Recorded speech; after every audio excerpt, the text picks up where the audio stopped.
Hi, welcome to Knitting Noodles, and in today's video we're going to continue our series and we are going to learn how to do the knit stitch. Last video, which I will link down below, and if I can figure out how to do it on the screen as well, we covered how to cast on. So this is the second part and we finally get to knit, and we're working on our very first practice project. So let's get into it.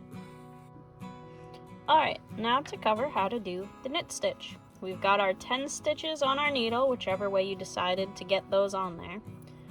Now we're going to take our right needle and we're going to put it through the first stitch and cross it behind the left needle. Now a trick that you can do that does help for beginners is either take a colored rubber band or even a single rubber band just to mark which needle is which, because for knitting we're going to be swapping one needle to the other hand, and it just helps to keep track of what needle is what. So you can do this by either, if you have colored needles, mismatching colors. So some needles that I have, one side is a light blue, one side is a darker blue, which is just two different sets that got matched together. Or you could do like this with a rubber band or a hair tie if you have a colorful one, just to help you keep track. Alright, so this one is going to be my right needle for right now. So it's going to go into that first stitch, we're going to cross behind in an X, we're going to pinch it together, we're going to take the nice long tail, still attached to the yarn, not this tail, still working yarn. We're going to pass it up and over that needle. We're going to pull it to the side. We're going to scoop it through. Now for the cast on, what you would do is you would scoop it underneath, but you just knitted that stitch, which means this one can come off of that needle and now it belongs on this needle. So you're going to do that for the next stitch. You're going to put it into the loop, you're going to cross it behind, make an X, you're going to pinch that, pull this little tail snug, push it up and over to the side, scoop it through, and after you scoop it through, you can take this stitch off of this needle. And in this way, we're going to transfer all of the stitches on this needle onto this needle, and we're going to keep going for all 10 stitches. So we're going to put it into the loop, cross it behind, pinch the X, we're going to go up and over, pull it to the side, scoop it through. When we scooped it through, you can kind of see how that looks. You can tell if you just knit a stitch is if this loop on the other needle, you can see the tail will move through it. So you know that it's stitched, so you can take that off of that needle. So now we got 3 stitches done, and we keep going until all the stitches are knit. Scoop it through, slide it off. Pass it through the loop, cross behind, pinch, up and over, scoop it through, and slide it off. Through the needle, cross behind, pull a little snug. Don't do it too tight, just a little snug means just so that it's not flapping around. We don't want it too tight, but we also don't want it too loose. You want to find that Goldilocks spot where it's just right. So we're in the next loop, we have it crossed behind in our X, we're pinching, up and over, scoop it through, and slide that one off.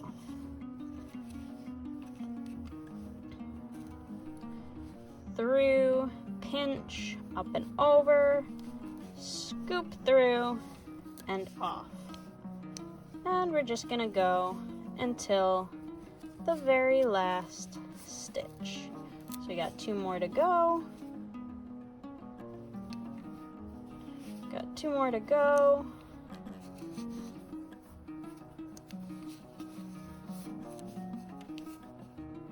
And the last stitch. Just make sure that you don't accidentally use this short tail. Just try to make a conscious effort to try to remember once you get to this side, because I am guilty of this. I have sometimes accidentally used this and I've had to take the whole thing apart because of it. So don't make my mistake. Alright, the last one with the long tail, not the short tail. Scoop it through and slide that last stitch off. Now, an important thing once you finish a row is to count your stitches and make sure they're all there and that you didn't make a mistake somewhere in the row. So we have 1, 2, 3, 4, 5, 6, 7, 8, 9, and 10. All our stitches are still here, and so now it's time to move on to the next row. So, you know how I said the one with the rubber band was the right needle for now? Now we're going to swap hands, switch the needles around, and now the loaded needle becomes your left needle. That's why it helps having mismatched needles, because you could tell when you have to switch. But a loaded needle is always going to be your left hand needle, because you work from left needle to right needle, kind of like how you read. You read from left to right.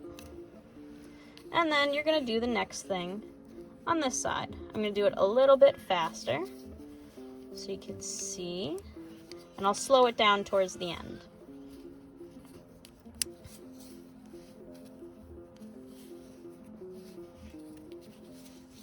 I gotta pull a little bit more yarn out of here.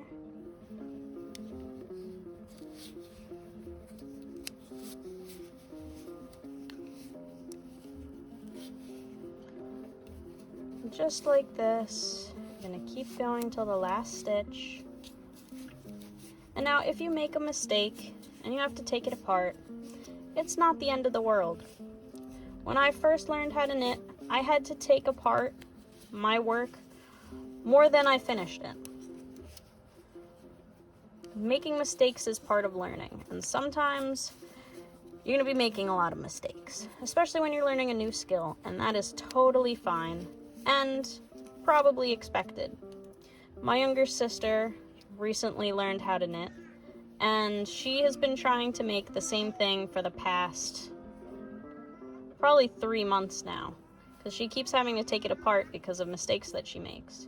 But each time she does it, she's getting better and better. Alright, so we finished this row. Now we're going to count them to make sure all the stitches are still there. 1, 2, 3, 4, 5, 6, 7, 8, 9, and 10. So 10 stitches. Now one thing I forgot, which I like to do with my work, is to have a pad of paper and a pen and just make little tally marks for how many rows I've done. So I have done 1, and I just finished my second row. So that just helps me keep track of how many I've done. Another way to tell is for each 2 rows that you do, you'll see a ridge of work. I will show you on a finished project that'll be a little bit easier to see. So right here, I made a stuffed animal pig. And this is made by just doing the knit stitch. We'll actually get to this project in a later video, once we have mastered the cast on, cast off, because really all it is casting on, casting off, and a whole bunch of knitting. So as you can see, these little ridges, 1 bump means 2 rows. So it's basically counting by 2. You can tell how many went into the legs if you count around. So that's 2, 4, 6, 8, 10. It's about 12 rows. 1 doesn't count because it was stitched. So that was about 12. So you can, if you lose count, that's one way to tell if you're doing just knit stitch, which is called garter stitch. This is called garter stitch. What we're doing is called garter stitch when the only thing that you're doing is knitting one row and the other row. We'll get to more advanced stitches as we get more advanced by incorporating purl stitch once we learn that. And that makes things that look more like this. Usually sweaters or shirts are made out of this material, which is called stockinette stitch, but we'll worry about that later. For now, all we're doing is knit stitch, or garter stitch. Whatever you want to call it. It means the same thing. Okay, so for this piece, what we're going to do is since we put on 10 stitches, we're going to work 10 rows. Just because 10 stitches, 10 rows, might as well. Now, depending on what size yarn you use, this might not be a perfect square. This isn't meant to be. This isn't supposed to be our gauge, which, to review, is this measurement here to get a perfect square. It tells you how many stitches, how many rows to work, and what size needle to get a perfect square for the yarn. We're not doing that. This is just a practice piece, so what we're going to do is we're going to do 10 rows. So I am going to fast forward through mine, pause the video to finish yours, and we will come back and I will show you how to cast off and finish the project.